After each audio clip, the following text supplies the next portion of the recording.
الرحمن الرحیم میرے بھائیو، آج چاند رات ہے، عید کی رات ہے۔ سب مسلمانوں کو عید الفطر مبارک ہو۔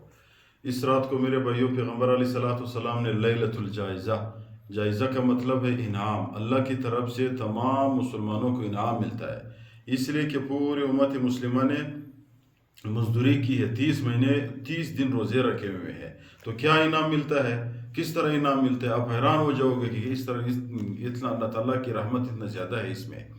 تو انعام بتانے سے پہلے آپ لوگوں سے گزارش ہے کہ چینل کو سبسکرائب کریں تاکہ ہمارے حوصلہ افزائی ہو جائے۔ ایک انعام یہ ملتا ہے، آج رات میرے بھائیوں بندہ جو بھی عبادت کرتا ہے، پیغمبر علیہ السلام کی روایت ہے، اس شخص پہ جنت واجب ہے۔ مختصر عبادت کرے لیکن خواہ عبادت کرے۔ دوسرے انعام اس کا یہ ہے کہ آج رات بندہ اللہ تعالیٰ سے جو بھی دعا مانگتا ہے، اللہ اس کی دعا کو قبول کرتا ہے۔ جو بھی شرعی دعا مانگتا ہے، ایک ایسی دعا ہے کہ بندہ یہ کہے کہ اللہ فلان کو غرق کرے، فلان کو برباد کرے، یہ تو دعا نہیں ہے، تو بد دعا ہے۔